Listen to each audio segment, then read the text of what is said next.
Allah menyediakan. Allah menyediakan. Coba ikutin aku bareng-bareng. Kalian di rumah, gak usah di open mic-nya, ikutin aku bareng-bareng. Allah yang saya sembah adalah Allah yang menyediakan. Oke. Allah yang kita sembah adalah Allah yang menyediakan, teman-teman. Jadi waktu Adam dan Hawa berada di Taman Eden, Allah menyediakan semuanya untuk Adam dan Hawa. Ada buah, ada semuanya disediakan oleh siapa? Oleh Allah. Jadi Allah begitu sangat mengasihi Adam gitu kan. Allah sangat begitu mengasihi Adam. Dia betul-betul mengasihi Adam dan dia peduli dengan Adam. Makanya semuanya diciptakan dan bukan semuanya disediakan untuk Adam. Kenapa begitu? Karena kita semua kemarin sudah pernah belajar juga karena mengapa Allah mengasihi Adam? Mengapa Allah mengasihi Adam? Maksudnya Allah menyediakan semuanya untuk Adam. Karena di dalam Adam, maksudnya di dalam manusia, untuk pertama kalinya ada roh. Di dalam manusia pertama kali ada roh yang disebut Adam. Maksudnya apa?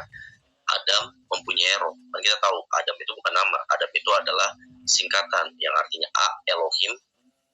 A itu Elohim dan Dam itu artinya darah. Elohim itu bisa juga roh. Jadi A artinya Elohim. Ini kan Adam. A itu artinya Elohim dan Elohim itu sama dengan adalah apa? Itu roh. Elohim itu juga bisa sama dengan apa, teman-teman? Itu bisa sama dengan juga roh gitu. Sama dengan roh. Nah, Dam itu artinya apa? Dam itu artinya darah. Darah itu apa? Hidup. Berarti Adam itu singkatan. Jadi kalau digabung jadi apa? Roh yang hidup. Jadi manusia yang memiliki roh gitu. Manusia memiliki roh. Jadi mengapa Allah begitu mengasihi Adam? Karena di dalam manusia itu ada roh yang hidup yang disebut Adam gitu. Jadi roh itu kan berasal dari Allah kan. Roh itu berasal dari teman-teman, itu berasal dari Allah. Allah yang memberikannya secara langsung. Dan itu ditulis di dalam Kejadian 2. Di dalam Kejadian 2 itu makanya Allah bilang, Allah mengembuskan apa? Mengembuskan nafas hidup. Sebenarnya bukan nafas hidup, teman-teman. Di Kejadian 2 itu bukan nafas hidup, tapi roh. Mengembuskan apa? Mengembuskan roh. Nah, ini adalah bukti bahwa Allah mengasihi Adam. Ini adalah bukti bahwa Allah mengasihi manusia yang diembuskan roh itu.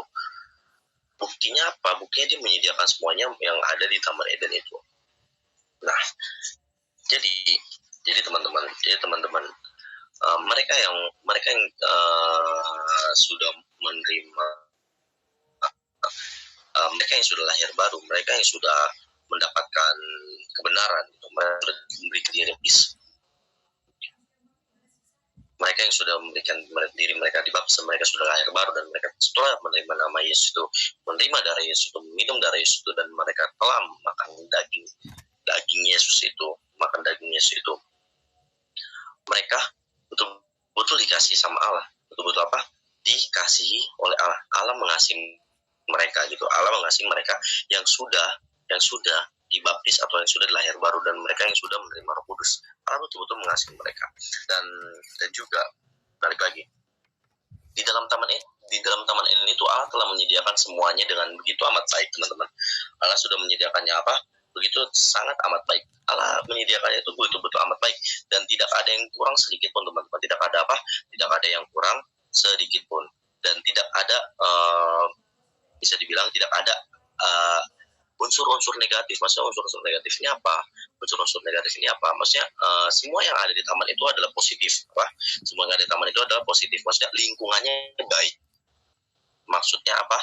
Lingkungannya baik. Di Taman Eden itu memiliki lingkungan yang baik. Maksudnya lingkungan yang aman, tentram, semuanya yang baik. Yang baik berada di mana? Di Taman Eden. Jadi semuanya betul-betul Allah menyediakan untuk Adam dan semuanya baik. Maka dibilang semuanya baik. Oke? Semuanya baik. Dan saat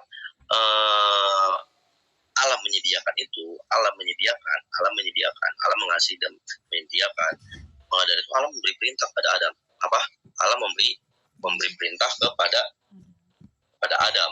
Maka dibilang, tetapi pohon pengetahuan tentang yang baik dan yang jahat itu janganlah kau makan buahnya, sebab pada hari engkau memakannya pastilah engkau mati. Kata Allah begitu, kata Tuhan begitu kepada Adam itu. Tapi apa yang dilakukan? Tapi apa Adam, akhirnya dia ikut memakan buah itu.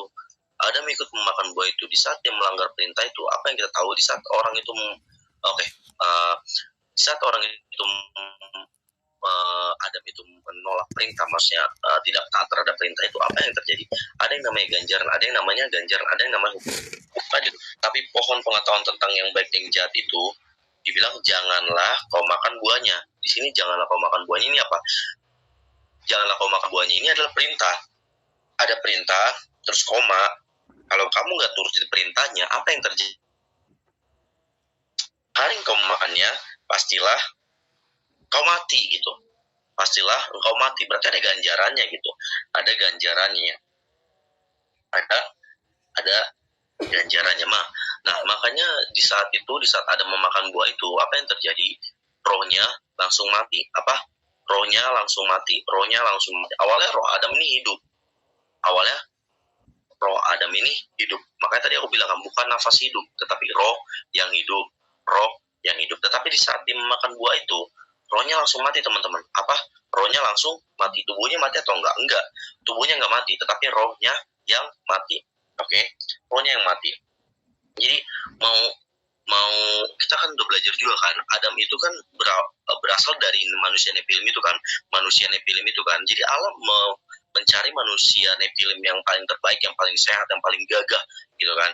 Allah melihat manusia Nepilim ini yang paling terbaik, yang paling sehat, yang paling bugar, diambil gitu kan, lalu dihembuskan nafas hidup, dihembuskan roh itu kan, dihembuskan nafas hidup, yang membuskan roh, ditaruh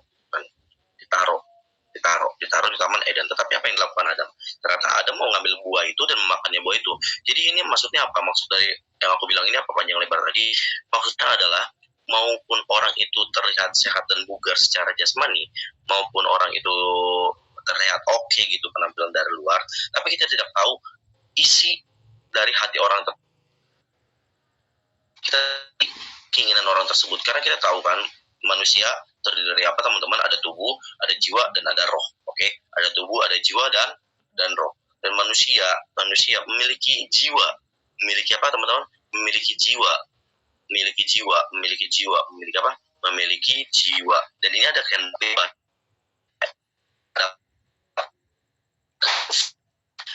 bebas. Jadi mau orang itu sekeren apapun, mau orang itu, kalau kita lihat di gereja, oke. Yang penting mengerti akan gambar kehendak apa.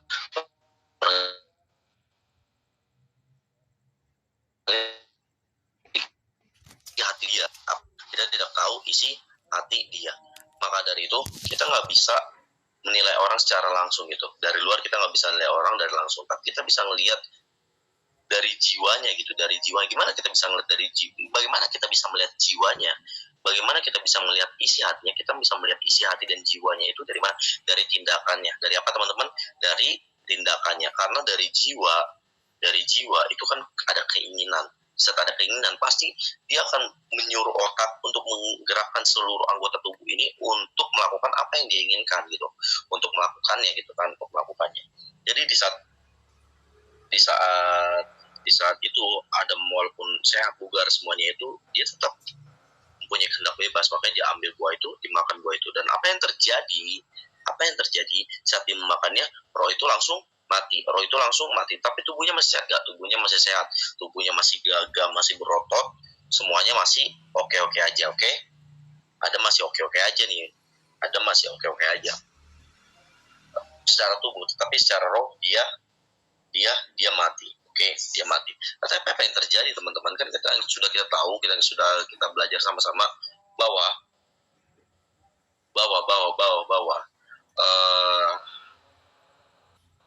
Adam di Taman Eden jadi berperintah apa? Janganlah kau makan buah ini kan, janganlah kau makan.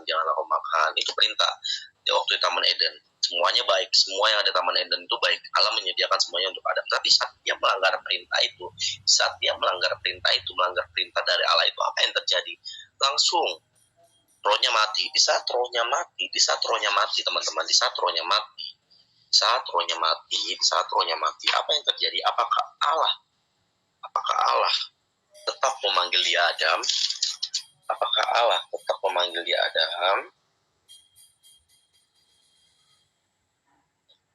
Allah tetap memanggil ya Adam,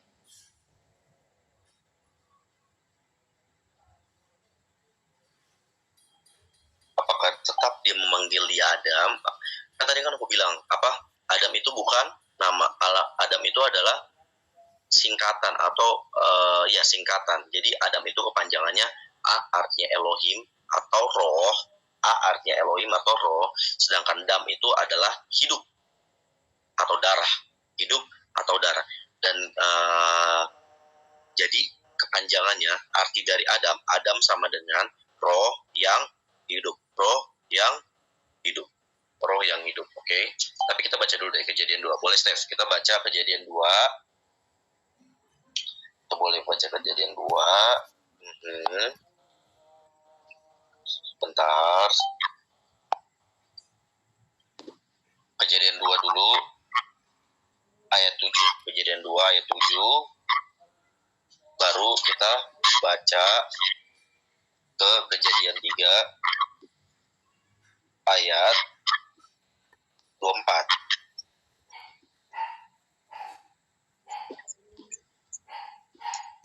Oke, boleh Steph. Ketika itulah Tuhan Allah membentuk manusia itu dari debu tanah dan menghembuskan nafas hidup ke dalam hidungnya. Demikianlah manusia itu menjadi makhluk yang hidup. Ayat 24-nya. Ia menghalau manusia itu, dan di sebelah timur Taman Eden ditempatkannya beberapa keruk dengan pedang yang bernyala-nyala dan menyambar-nyambar untuk menjaga jalan ke pohon kehidupan. Oke. Sini betul-betul ada jelas perbedaan teman-teman. Yang awalnya dia memanggil Adam gitu. Awalnya di Kejadian 2 itu dibilang manggil Adam gitu kan, dia manggil Adam, dia bilang Adam, ya kan. Adam berarti rohnya hidup. Awalnya apa? Rohnya hidup. Tetapi waktu di Kejadian 3 ayat 4 ini dia bilang manusia itu langsung sebut apa manusia itu. Sebenarnya bukan di 24 betul juga, tetapi kita bisa naik sedikit. Aku yang baca aja Kejadian 3. Apa buktinya bahwa roh ada mati? Apa buktinya bahwa roh ada mati? Apa buktinya? Aku baca ya.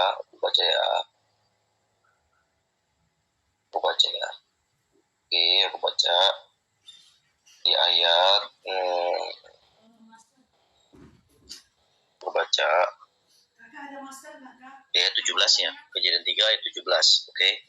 Kalian baca teman-teman, baca baik-baik, aku yang baca ya, tapi baca dari sana ya, di rumah ya. Kejadian 3 ayat 17. Lalu firman-Nya kepada manusia itu,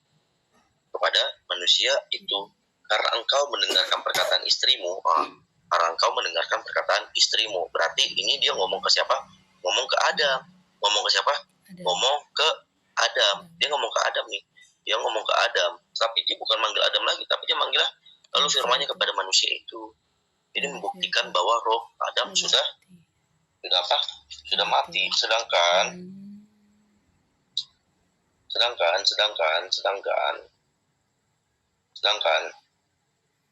di awal dia manggilnya Adam gitu, bahwa rohnya hidup gitu. Rohnya apa?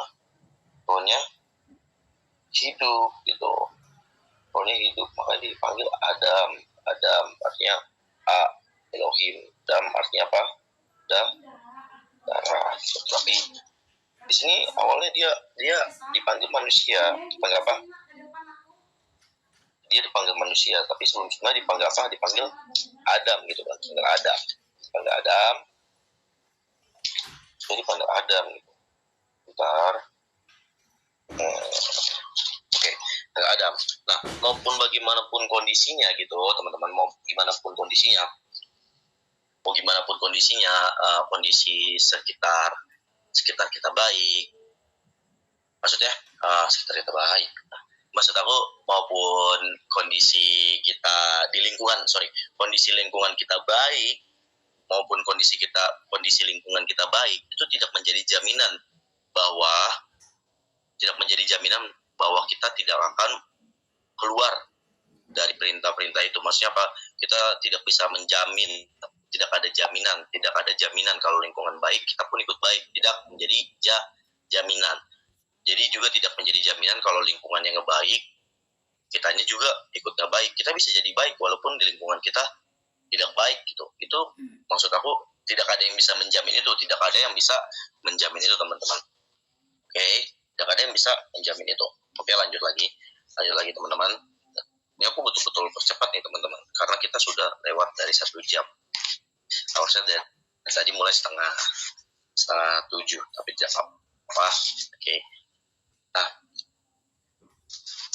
dia betul-betul tidak melakukan perintah Allah gitu. Dia awalnya melakukan gitu. Melakukan perintah Allah. Dia nggak makan buah itu. Tetapi apa yang terjadi? Terus dibilang sekali-kali katanya apa? Sekali-kali. Makanya kalau kita awalnya tidak pernah melakukan sesuatu gitu kan, pasti kan teman kita kan bilang kan kayak, ya udah sih sekali-kali lah, nggak apa-apa lah sekali-kali coba. Awalnya, makanya ada orang bilang awalnya coba-coba, lama-lama bukan coba-coba lagi, lama-lama ya terus dilakukan. Awalnya coba-coba, kok sekarang jadi keenakan gitu. Itulah cikal bakal kata-kata sekali-kali gitu. Jadi awalnya bilang sekali-kali. Akhirnya setelah dia melakukan sekali-kali itu, dia langsung jatuh, rohnya langsung mati. Makanya dia langsung panggil manusia. Jadi nggak ada bedanya langsung. Dia langsung perintahnya tuh langsung betul-betul beda. Nah, perintahnya itu langsung betul-betul beda teman-teman.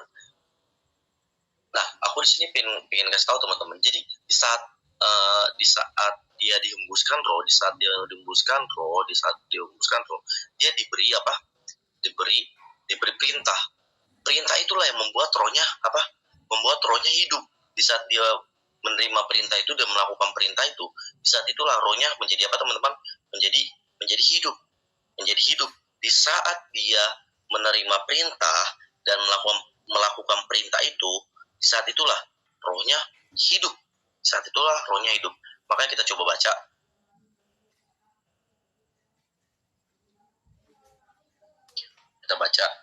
Yohanes 6 ayat 63. Boleh, Steph? Allah yang memberi hidup, daging sama sekali tidak berguna. Perkataan yang kukatakan kepadamu adalah roh dan hidup. Nah, ini adalah bukti bahwa kita harus menerima perintah dan melakukan perintah itu agar roh kita ini dapat terus berhubungan dengan Allah. Agar roh kita dapat terus berhubungan dengan Allah. Maksudnya kita punya koneksi antara kita dengan Allah.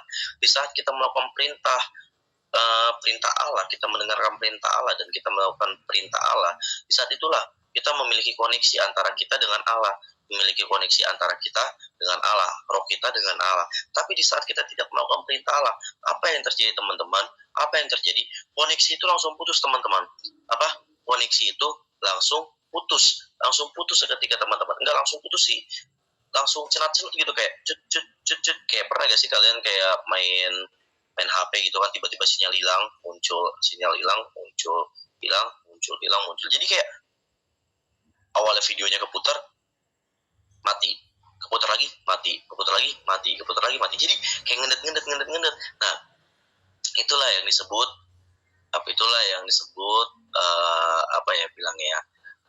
kehidupan iman yang di situ aja, maksudnya ngestak, nggak ada kemajuan gitu. Itu teman-teman harus cepat-cepat bertobat di saat teman-teman menyadari bahwa kehidupan rohani gue kayak gini-gini aja ya, kayak kok gue nggak pernah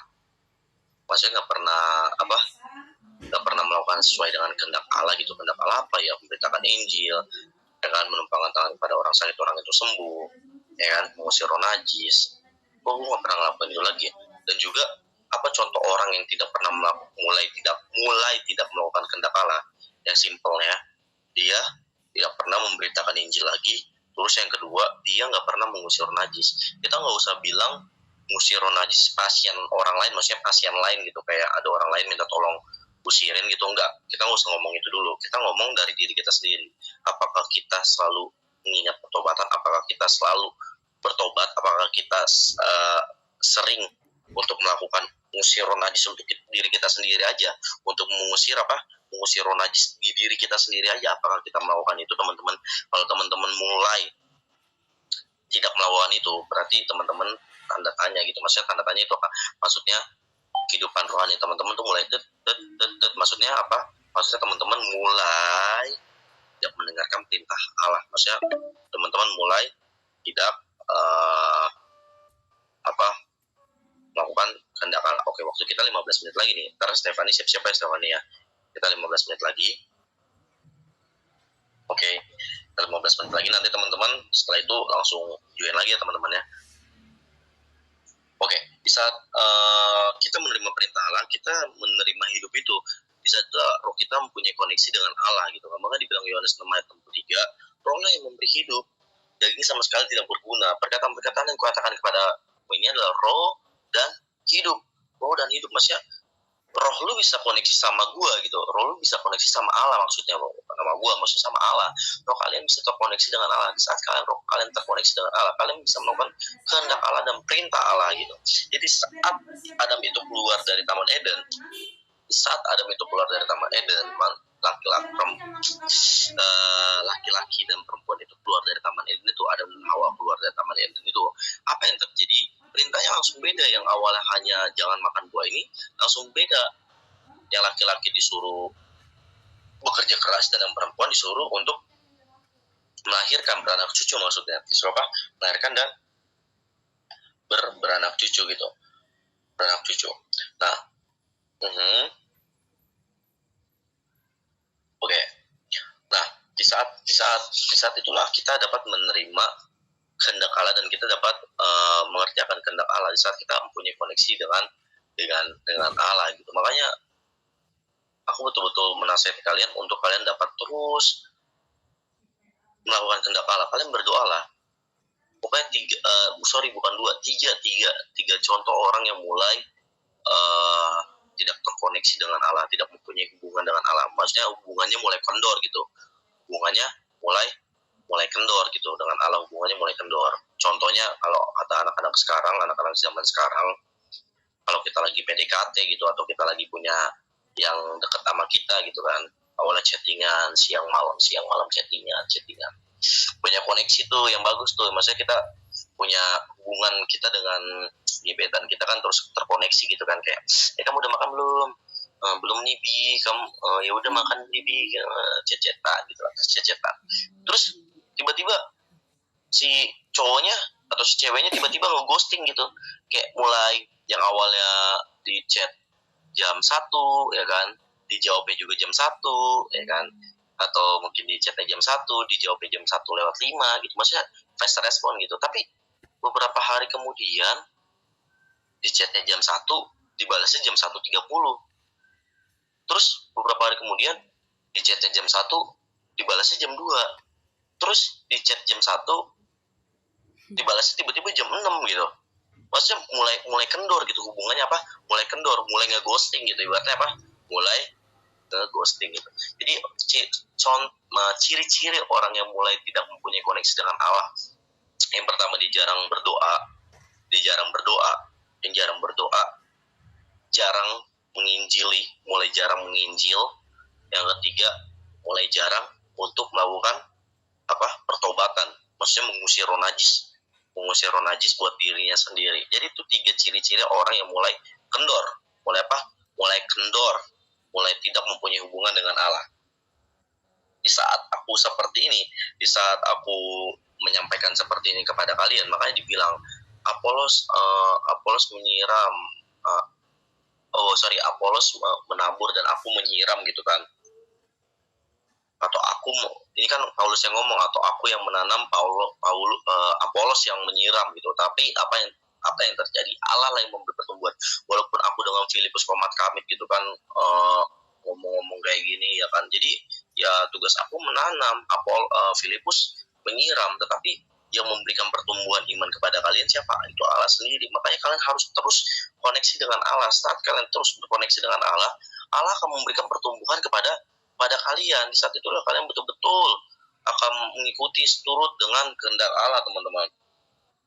Akan mengikuti seturut dengan kehendak Allah. Kehendak Allah, teman-teman. Jadi Oke. Jadi saat kalian melawan kehendak Allah, kamu betul-betul akan mengerti apa yang Allah mau, dan kalian akan tinggal di dalam Allah gitu. Akan tinggal di dalam Allah, dan Allah akan betul-betul, yang kayak aku bilang, Dia akan menyediakan di saat kita tinggal di dalam Allah. Tadi kan aku bilang Allah yang kita sembah adalah Allah yang hidup, Allah yang mengasihi, Allah yang mengasihi dan Allah yang menyediakan. Di saat kita tinggal di dalam Allah, kita akan tahu bahwa Allah yang kita sembah itu hidup. Dan apa yang terjadi di saat kita tahu bahwa Allah yang kita sembah adalah Allah yang hidup, kita akan juga bisa merasakan bahwa Allah yang kita sembah adalah Allah yang mengasihi. Di saat kita bisa merasakan Allah yang kita sembah adalah Allah yang mengasihi, kita juga dapat merasakan bahwa Allah yang kita sembah adalah Allah yang adalah Allah. Teruslah koneksi dengan Allah, dan kalian dapat merasakan bahwa Allah yang kita sembah itu Allah yang hidup, teman-teman. Allah yang kita sembah adalah Allah yang hidup, maupun kondisi di lingkungan kita seperti apa, seburuk apapun kondisi di lingkungan kita. Aku nggak tahu kondisi lingkungan keluarga kalian, pertemanan kalian, pekerjaan kalian. Aku nggak tahu, betul-betul nggak tahu kondisi lingkungan kalian itu kayak gimana. Tetapi mau itu kondisi lingkungan kalian baik atau buruk atau suam-suam kuku, ya kan? Balik lagi kepada kalian. Balik lagi kepada apa? Kepada kalian sendiri. Kalian lah yang menentukan. Kalian mau ikut yang mana? Mau ikut sesuai dengan kehendak Allah, maksudnya yang positif, atau kalian mau ngikutin yang negatif ini? Jadi kalian yang pilih. Bukan berarti saya mah ini karena keluarga, teman saya dan circle saya gini ya, saya ikut-ikut aja gitu. Saya ikut-ikut aja. Iya, saya gak enak nih karena saya gak dibolehin ikut dengar-dengar lagi gitu. Gak boleh ikut dengar-dengar pengajar lagi, saya dilarang sama keluarga saya. Iya, sorry banget ya, gini-gini, tapi nanti saya datang deh gitu. Itu berarti dia yang menentukan dia yang menentukan hal itu. Jadi dia yang memilih. Jadi berarti dia yang memilih untuk ke arah sana, bukan untuk sesuai dengan kehendak Allah gitu. Jadi aku bilang kalian, jadi kalian yang pilih mau itu ngikutin yang positif atau ngikutin yang negatif. Jadi nggak ada hubungannya gitu, lingkungan baik atau lingkungan yang tidak baik itu tidak ada hubungannya, teman-teman. Nah, oke. Sini kita akan mulai masuk. Kita tadi udah masuk sih. Kita akan mulai masuk sedikit. Jadi di sungai lagi. Di Taman Eden itu terdapat bukti bahwa Allah yang disembah adalah Allah yang hidup, Allah yang mengasihi dan Allah yang menyediakan. Apa buktinya? Apa buktinya bahwa Allah menyediakan semuanya untuk Adam dan Hawa? Apa buktinya? Di dalam Taman Eden itu terdapat 4 sungai, teman-teman. Terdapat apa? Terdapat 4 sungai. Terdapat 4 sungai, teman-teman. Terdapat 4 sungai. Yang pertama ada apa? Ada Pison, ada Gihon, ada Tigris, ada Efrat. 4 sungai ini mengaliri di sekitar Taman Eden. Dan jangan salah, 4 sungai ini memiliki arti, teman-teman. Makanya kan aku bilang, apa yang diciptakan Allah itu ada maksud dan tujuan. Gitu. Ada maksud dan apa? Ada maksud dan tujuan. Jadi sebelum kita masuk ke sungai-sungai ini, kita ganti link dulu sepertinya, Stefani ya. Gimana, Stefani? Kita ganti link dulu kali ya. Oke, aku bikin dulu ya. Oke, tunggu sebentar teman-teman. Stefani bikin link, kalian masuk lagi ya. Oke.